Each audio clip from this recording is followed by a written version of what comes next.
Greetings, beloveds, greetings. I'm just opening up this session with ringing my spiritual bell, which is all about summoning in the divine, that is about our liberation through our heart, soul, mind, and spirit, activating in our body, as well as cleaning our core, our energy, our aura with our white sage infused rose petal, just to kind of release things and set the atmosphere. As we all know too well, sometimes you have to use all of the elements that are external of you to also combine with the internal elements and the tools that you have to ring yourself through.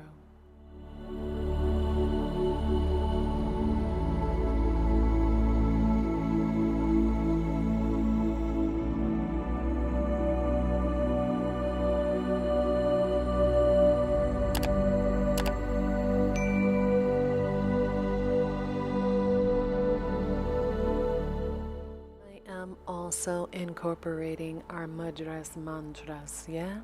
And that would be our crown chakra as well as our third eye positioning, or I would call mantra, the hand positioning for us.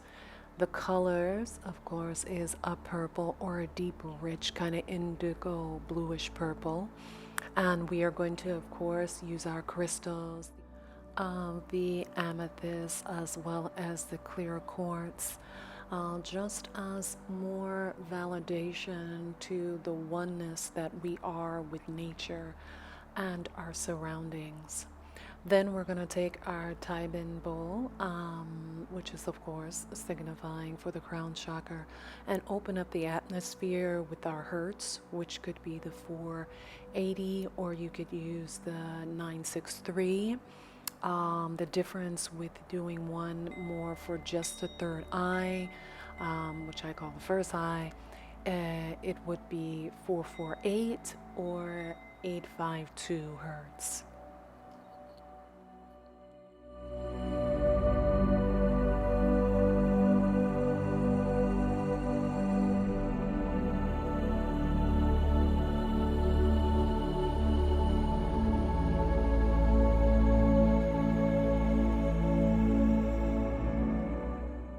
When I use all of these tools, such as the time and bowl, I allow myself to get into a centered place with full consciousness of what these external tools mean to my divine divinity, me internally. So that allows the conscious, unconscious, and subconscious mind to be in oneness and harmony with what it is that my intentions are set on. And with that being said, it is another reason why I do use symbolic symbols such as the Ankh, the life, this particular side of the divine balance of male and female principle. So it is all about you tapping into your divinity. I use this box, which is my altar box, because it also allows me to do what I call that practice of casting spell upon thyself. So these are affirmations as well as incarnations of different things that are already operating within my life, and the symbols in which I need to also reaffirm to my own divinity.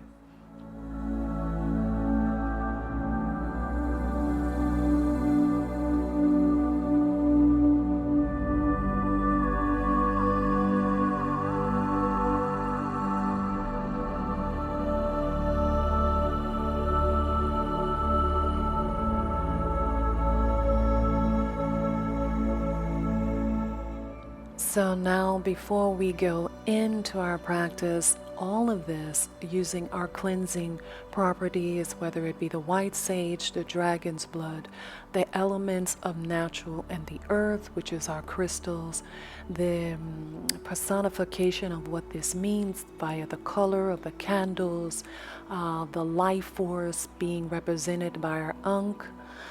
We're taking all of this and our affirmations into our intentions before we start our practice. This is how you cultivate who it is you're meant to be and assess the practice that will stay with you infinitely. Let's begin.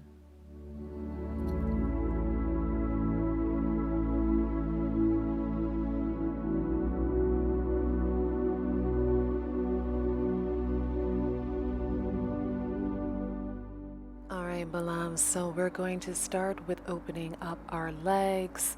But remember, this whole session is about intuition, wisdom, and our spiritual connection, and how that can work through and be transmuted through our body. Yeah? So allow your leg to fold over or hover over your bottom leg. Bring it into your chest. Take some deep breaths. And we're going to do the same thing on the opposite side.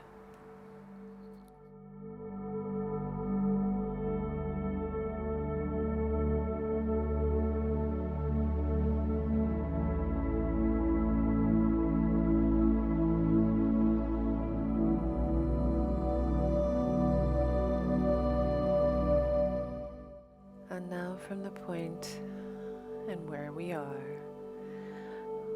let's go into some fire breaths right from that center.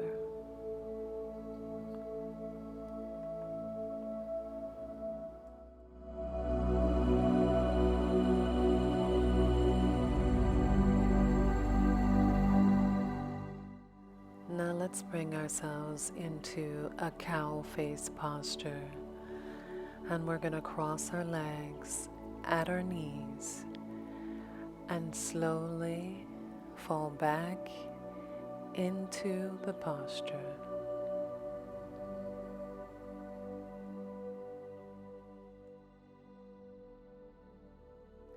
Once you're in that posture, slightly use both of your hands to press down on your knees simultaneously.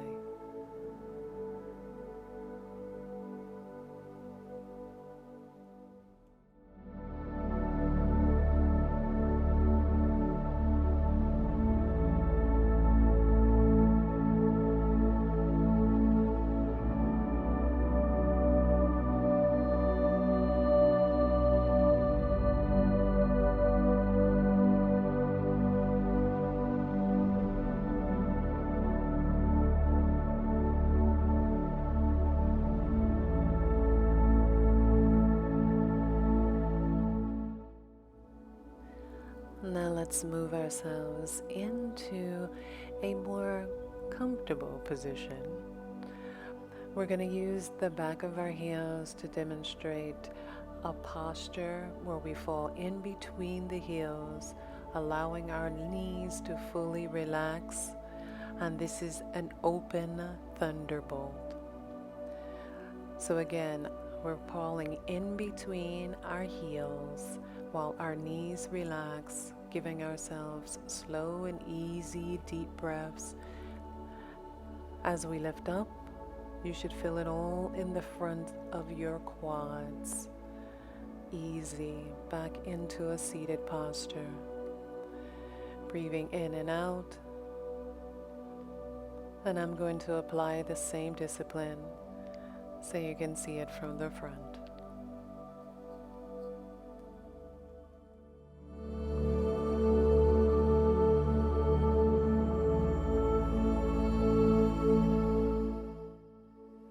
From this point, we're just going to extend our arms, and we're going to do a little arm work, posturing ourselves, and being able to stretch out our back and our arms as well. And knowing this, that you will apply many different hand postures, arm postures in your yoga practice. It's really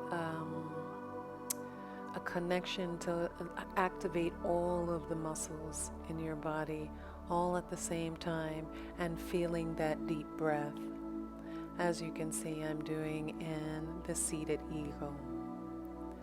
The seated eagle is a more relaxed state than the standing eagle, as you have your legs crossed at your knees, as well as your arms crossed at your elbows.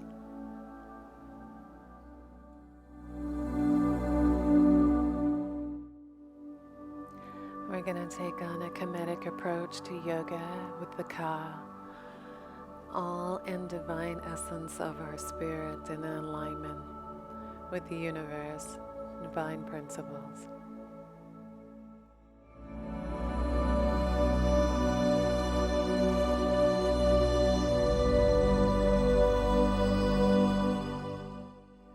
And don't forget to like, comment, and subscribe.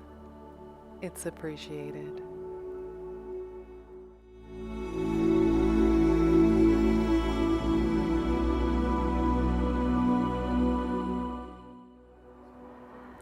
Now we're going to allow ourselves to extend one arm up, our chest out, and falling into our leg. Remember slow and easy breaths.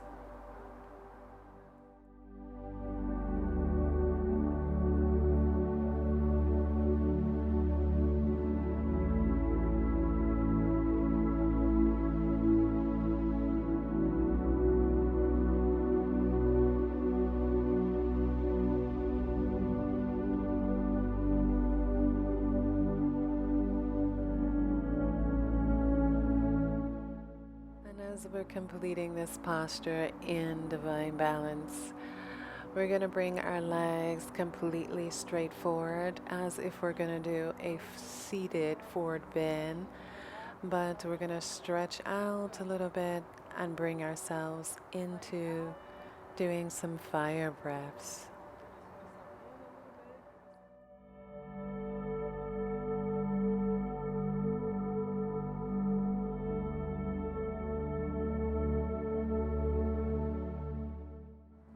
Inhale, bring in your right leg,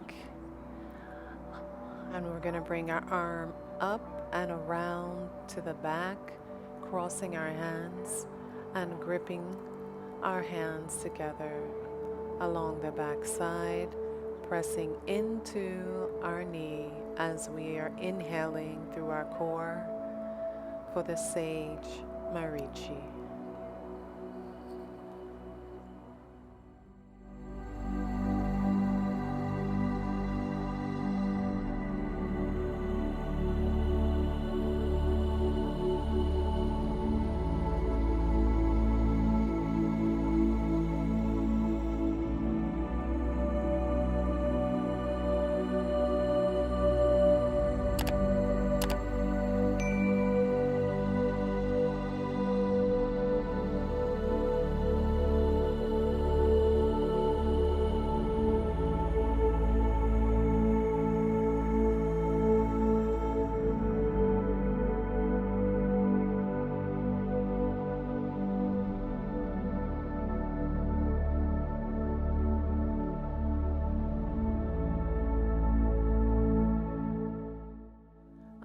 Let's go ahead and posture ourselves, bending one leg towards the back on a flat foot and bringing our front leg, our heel into our groin.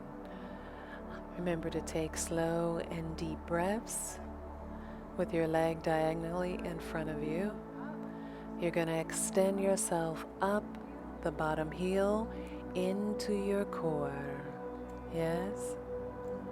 For our Sage Bharadhaja.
take full embodiment of this time. You're in your sacred place. You're doing postures that demonstrate a collective of mind, body, and spirit. Turn yourselves to the side and breathe in deep.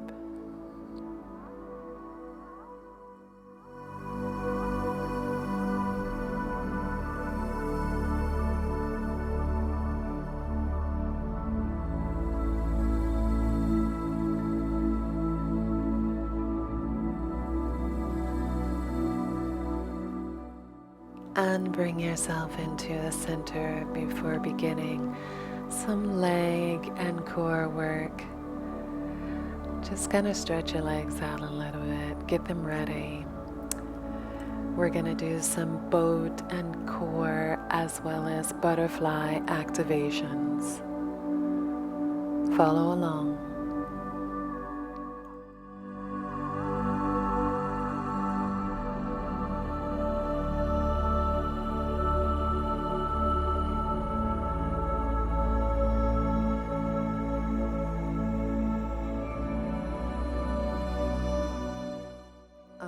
So bringing your knees up, and hopefully they're close together. If not, it's okay. But bring them closely in. Control the breath and just bring your knees to your chest gently. Keep practicing. You'll get better and better at it. Extend your back up, your core, as you bring in your chest to your thighs. And relax there.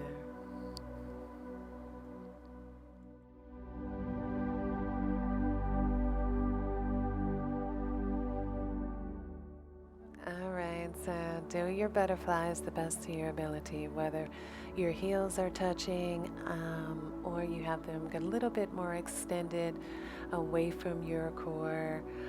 Just get used to opening them up and allowing them to flap like a butterfly.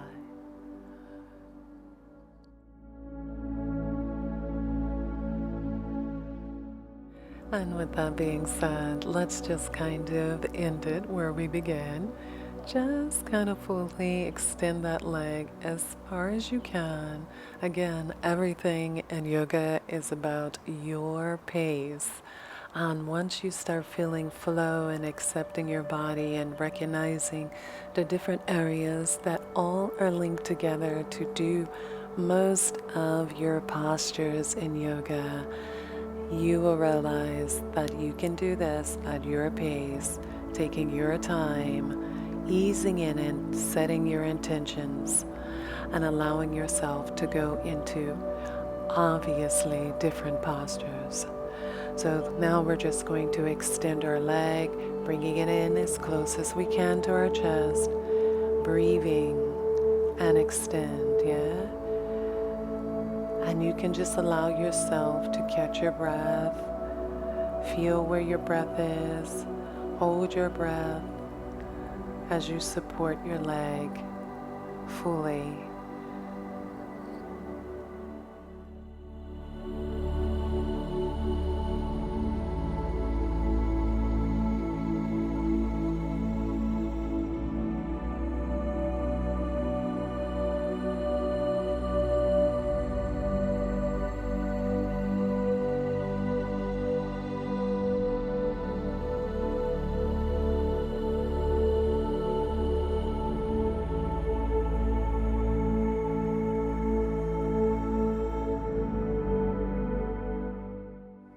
As with most things, the more you practice it, stay dedicated, disciplined, show up for yourself, you'll be able to extend both legs into a seated angle, an upward facing stretch, and sit and settle in that stretch.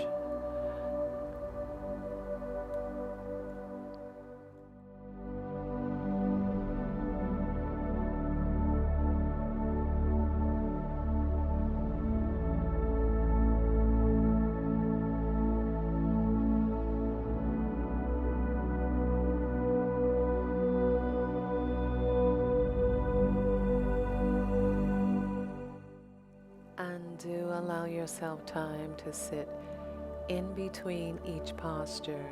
Sometimes it's really good, even if you're doing the exact same posture, just on the opposite side.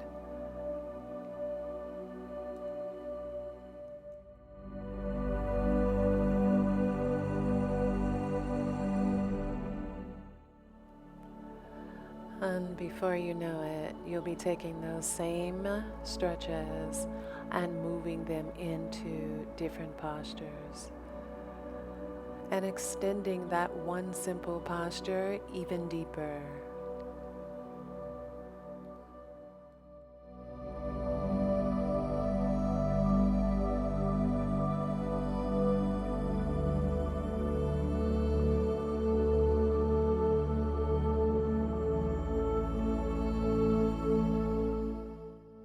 Taking some of those same postures and doing something like a revolved cross boat. A little deeper, more core work, more extension, but tapping into your mind, body, and spirit connection through your practice.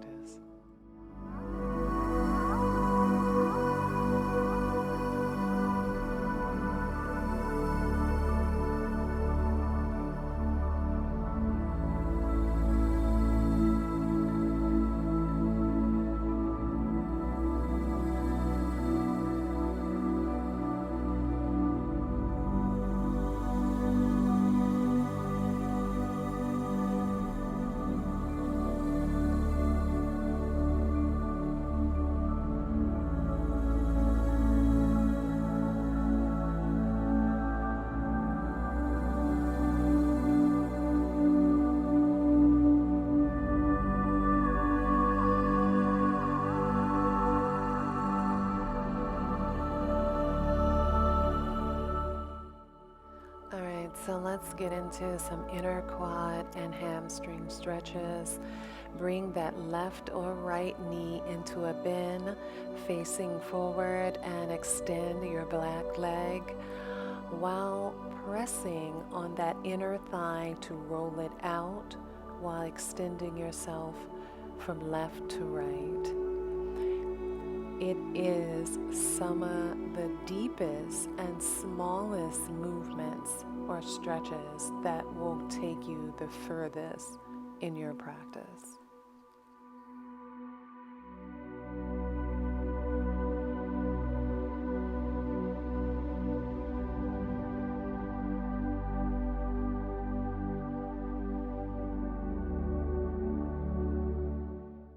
So let's transition into a very deep posture as well, a deep stretch that will take you a long way, and that's the reversed king pigeon.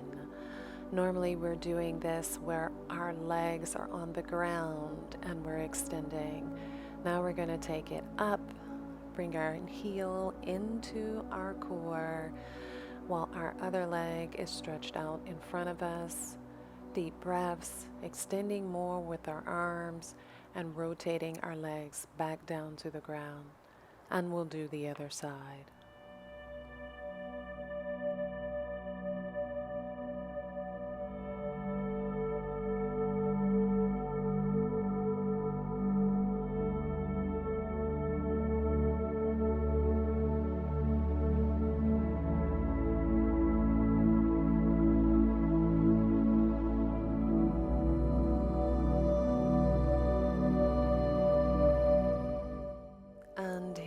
Example of being creative with your practice, using the sage marichi with the thunderbolt, still getting the intense, deep, centered focus of your practice.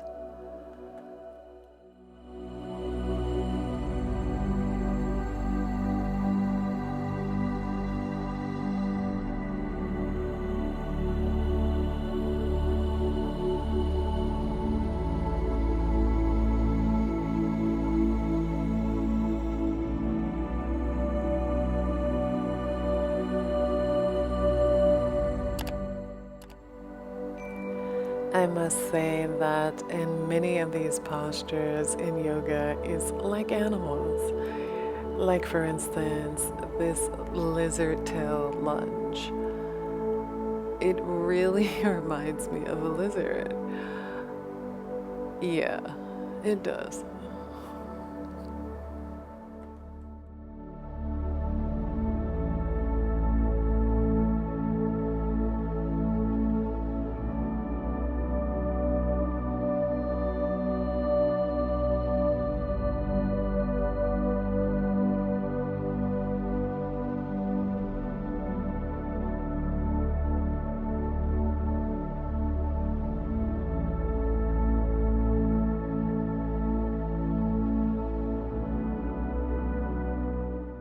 By now, certain parts of your body should be a little bit more fluent, and if they're still tight, no need to pressure them. Sometimes it's all about just allowing the process, and you cannot forget to do a deep stretch when it comes to your neck, your arms, and your shoulders.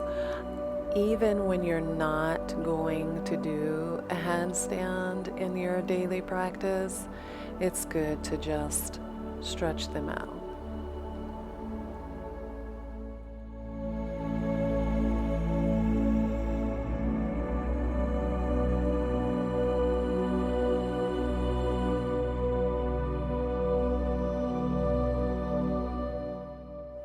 However, for myself, it is important for me to get some form of shoulder work. Like for instance, using this foot spread intense stretch into a handstand. I am still at a place where I want a very controlled, sometimes and yet fluent movement, and I'm working on other postures, so I have to make sure that I sharpen my focus and direction with that control while loosening certain muscles and my nervous system that will allow me to be even more fluent without hurting myself.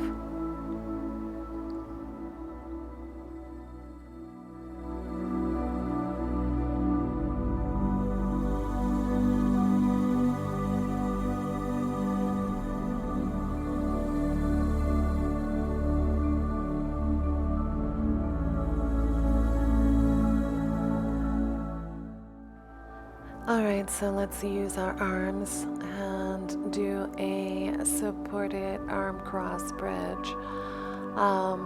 Just kind of leveling things out because we've been working on our lower half and we moved into our shoulders.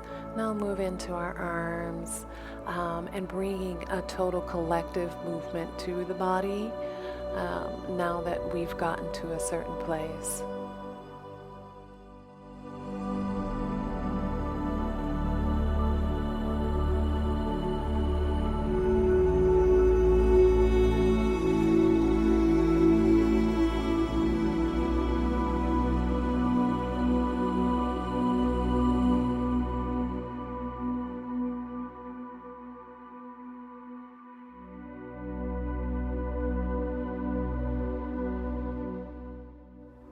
Alright, so at this point we are tying everything together.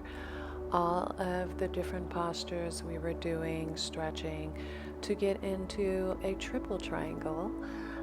Allow the blood circulation to go into your toes, into your head, of course at a shorter distance, and holding our postures, because that's the biggest thing as well. You want to get to a point where you can hold the postures for a minute or better, then 5, then 10, then 15, 20, 30, so on and so forth.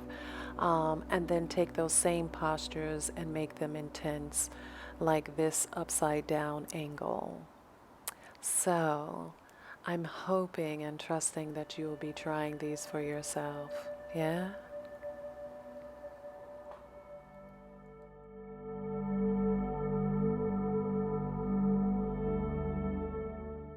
Let's bring the those legs up into a headstand and just try to hold the posture for a bit.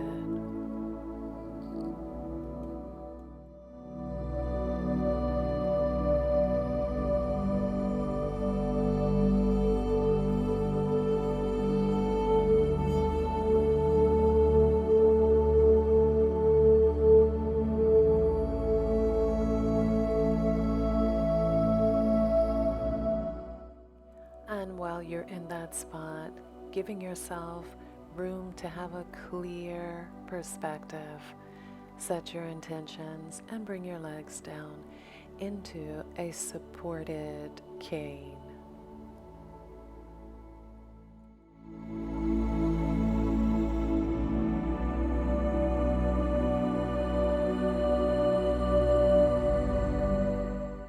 Then extending your legs further out, straight in front of you. Expand them wide, bring them back in, and bring them down in front of you.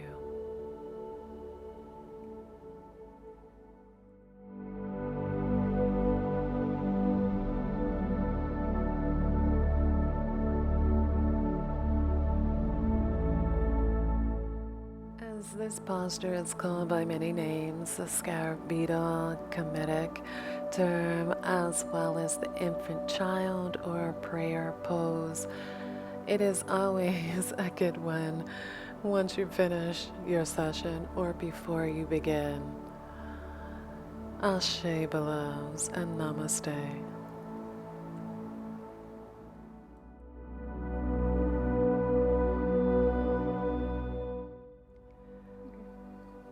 Let's not forget, it is beautiful when you can meditate, do sounding with those that you love or that are in your soul tribe. So you'll just see the Eris and I going into our sounding, our cleansing, our meditation together, hand postures, a comedic time where we can just sup with each other's energy, spirit, mind, body, and soul, as well as we can have time just to share in our naturalness. Ashe. Do let us know if you like this video. Comment, subscribe, and we'll see you soon.